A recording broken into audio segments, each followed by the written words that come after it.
Assalamualaikum warahmatullahi wabarakatuh. Bersama Sopandi Ahmad melalui channel Opan Ahmad.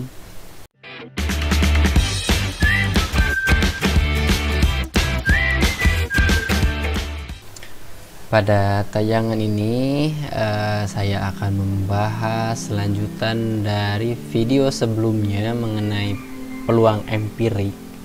Dan pada kali ini yang akan kita bahas ini bagian dari peluang teoretik, tapi kita belum membahas peluang teoretik ini secara menyeluruh. Jadi bertahap ya. Kita bahas dulu sebelum lanjut ke apa itu peluang teoretik dan bagaimana menyelesaikan soal yang berkaitan dengan peluang teoretik. Ada bagian dari peluang teoretik ini yang perlu kita pahami terlebih dahulu. Nah, ingat ya, pada pertemuan sebelumnya kita sudah bahas bagaimana peluang ini terbagi ke dalam dua bagian, yaitu peluang empirik dan peluang teoretik, di mana masing-masing bagiannya ini memiliki ciri khas tersendiri. Nah, ini perlu dipahami karena ketika mendapat permasalahan, ketika mendapat soal, tidak dibunyikan pada soal itu apakah itu peluang empirik atau peluang teoretik. Biasanya sih yang disebutkan itu yang empirik ya, tapi tidak, walaupun tidak disebutkan itu sudah bisa kita pahami bahwa itu sebenarnya peluang empirik. Begitupun dengan peluang teoretik. Ciri-cirinya, jika pada kasus peluangnya itu, jika peluang yang ditanyakannya itu melibatkan percobaan, ini dipastikan peluang yang dimaksud adalah peluang empirik. Sementara kalau dalam soalnya itu tidak ada bentuk percobaan ya, tapi hanya kata-katanya tuh kejadian, katakanlah kalau dalam pengundian sebuah dadu, peluang muncul mata dadu dua tanpa diawali dengan percobaan melempar dadu sebanyak berapa kali. Nah, itu sudah dan tidak ditunjukkan frekuensi dari masing-masingnya gitu ya, dari masing-masing mata dadu. Itu sudah dipastikan soal tersebut merupakan soal dari peluang empirik. Sementara ini pada peluang teoretik, tanpa perlu tahu frekuensi dari masing-masing kemunculan kejadian itu, kita harus langsung memahami berapa banyak kejadiannya. Jadi dalam peluang teoretik ini nanti kita akan mengenal yang namanya ruang sampel. Nah, ruang sampel inilah yang akan kita bahas pada tayangan ini ya. Nah, inilah yang akan kita bahas pada tayangan ini. Karena dari ruang sampel ini kita bisa memperoleh titik sampel, di mana pada dari titik sampel itulah nanti akan menentukan banyaknya kejadian, di mana banyaknya kejadian ini akan juga menentukan nilai dari peluangnya sendiri. Nah, ini untuk peluang teoretik. Kadang tidak disebutkan peluang teoretik gitu, tapi peluang saja ya. Dan ingat, istilah empirik dan teoretik pada soal tidak selamanya muncul, kita sendiri yang harus memahaminya. Oke, kita lebih fokus lagi, kita bahas mengenai ruang sampel. Nah, ruang sampel ini merupakan bagian dari rumus peluang ya, formulasi peluang nih, di mana peluang kejadian A, PA ini dibacanya peluang kejadian A itu pembagian ya, pecahan, di mana pembilangnya ini NA menunjukkan banyak kejadian. Nah, rumusnya hampir mirip dengan peluang empirik yang sebelumnya kita bahas ya. Dia berupa pecahan, berupa pembagian, di mana ada pembilang dan penyebutnya. Hanya pembilang dan penyebutnya ini kitalah yang menentukan sendiri, bukan berdasarkan hasil percobaan.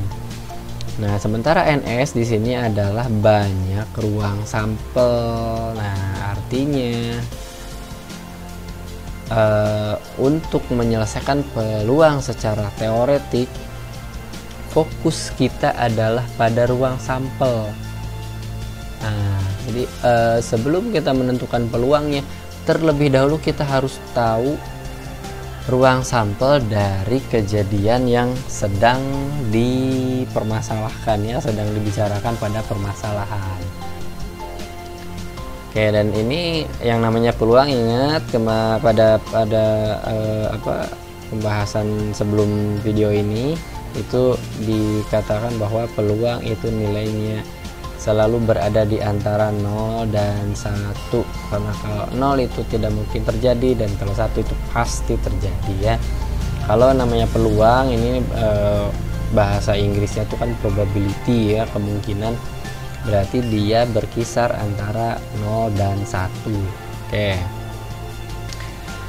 Nah, untuk memahami ruang sampel ini,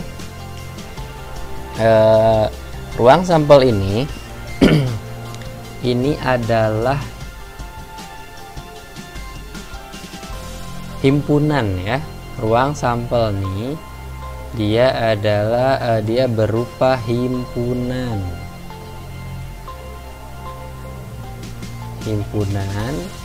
yang anggotanya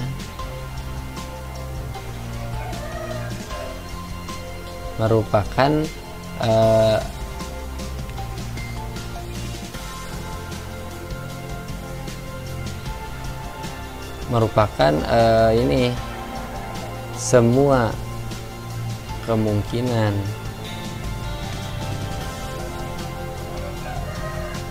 dari kejadian, gitu ya. Jadi kalau misalkan kejadiannya melibatkan uang koin, berarti ruang sampelnya adalah semua ruang sampelnya itu berupa himpunan yang anggotanya itu semua kemungkinan yang terjadi dari uang koin tersebut. Begitupun kalau seandainya misalkan kita ambil kejadiannya itu pelemparan sebuah dadu, berarti ruang sampelnya juga merupakan semua kemungkinan dari pelemparan sebuah dadu. Itu yang dimaksud dengan ruang sampel. Jadi ingat, ruang sampel ini berupa himpunan, ya. Nah, sekarang untuk lebih memahaminya kita perhatikan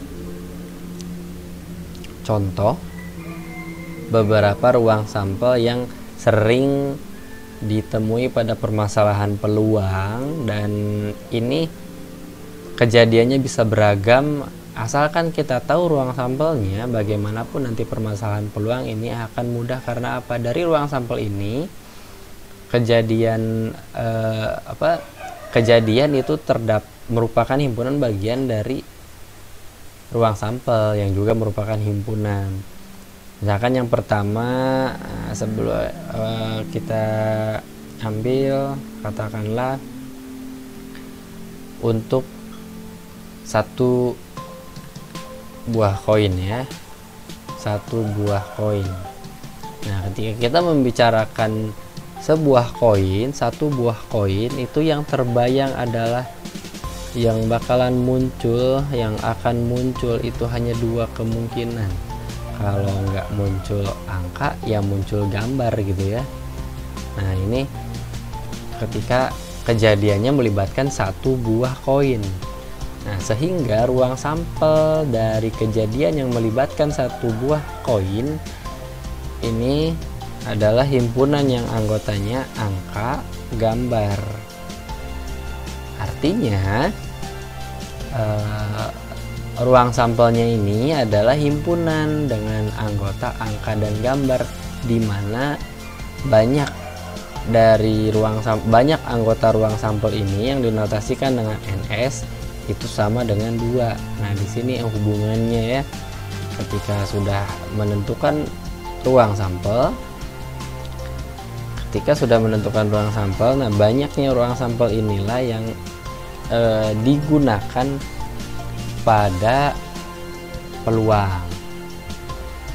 Nah, contoh lainnya lagi, misalkan kita yang biasa muncul pada permasalahan peluang, misalkan ini sebuah dadu. Nah, bayangkan ya, dadu itu berbentuk kubus, dimana masing-masing sisinya menggambarkan sebuah bilangan dari 1 sampai 6. Artinya ruang sampel dari sebuah dadu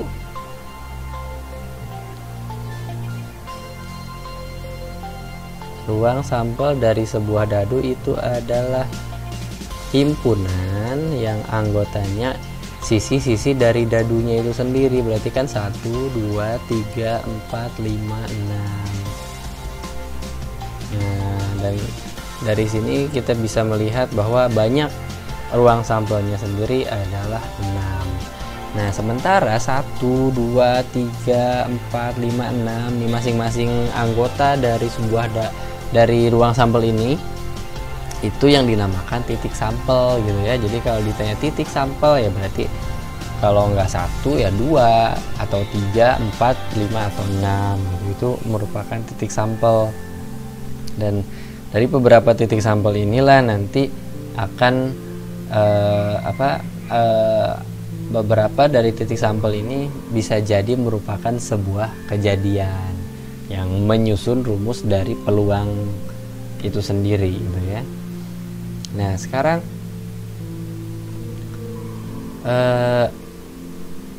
pada contoh 1 tadi, bagaimana kita menentukan ruang sampel dari pelemparan sebuah koin. Untuk yang nomor 2 ini, bagaimana ruang sampel dari pengundian sebuah dadu. Bagaimana ketika kejadiannya itu misalkan melibatkan 2 buah koin. Nah, ketika melibatkan lebih dari 1 tadi lebih dari 1 objek, nah ini kita bisa gunakan beberapa metode. Salah satunya misalkan nih 2 buah koin. Kan ada koin pertama kita gambarkan sebagai angka gambar, kemudian koin kedua juga pastinya angka dan gambar kemungkinannya ya. Sehingga dari sini kita bisa memperoleh pasangan-pasangan angka-angka, angka gambar, gambar angka, gambar-gambar. Ini adalah ruang sampel dari kejadian yang melibatkan 2 buah koin, angka-angka, angka gambar, gambar angka, dan gambar-gambar. Atau bisa juga selain dengan menggunakan tabel nih, untuk lebih umum lagi, untuk kejadian yang lebih dari 2 koin misalkan ya, kita bisa menggunakan diagram seperti ini. Misalkan kita buat di sini kan kemungkinan koin pertama ini kalau tidak angka ya gambar. Kemungkinan koin keduanya sama ya, kalau bukan angka ya gambar gitu. Dan di sini akan muncul pasangan-pasangan di mana yang pertama kemungkinannya adalah angka-angka, kemudian angka gambar, kemudian gambar angka, dan gambar-gambar. Dan itulah cara menentukan ruang sampel dari 2 buah koin. Begitupun kalau seandainya ketika misalkan kejadiannya melibatkan 2 buah dadu, nah kita gambarkan bahwa dadu itu kan kemungkinannya 1, 2, 3, 4, 5, 6. Sudah untuk dadu pertama, untuk dadu kedua begitu juga 1, 2, 3, 4, 5, 6. Dan di sini akan kita lihat ada pasangan 1,1, 1,2, 1,3, 1,4, 1,5, 1,6 dan seterusnya Sehingga dari sini kita bisa perhatikan bahwa untuk kejadian 2 buah dadu itu banyaknya akan menjadi sama dengan 36. Sementara tadi ya untuk kejadian untuk 2 buah koin banyak ruang sampelnya ini ada 4. Nah seperti itu ya. Kalau kita sudah bisa menentukan ruang sampel, kemudian nanti kita padukan dengan banyaknya kejadian, nah dimana kejadian ini pasti akan mengambil titik sampel atau anggota dari ruang sampel itu sendiri, kita bisa menentukan peluangnya. Dan pembahasan mengenai peluangnya akan kita bahas pada pertemuan yang berikutnya. Nah semoga pembahasan ini dapat memberikan pemahaman kamu mengenai bagaimana cara menentukan ruang sampel. Terima kasih telah menyaksikan tayangan ini. Sampai jumpa lagi. Assalamualaikum warahmatullahi wabarakatuh.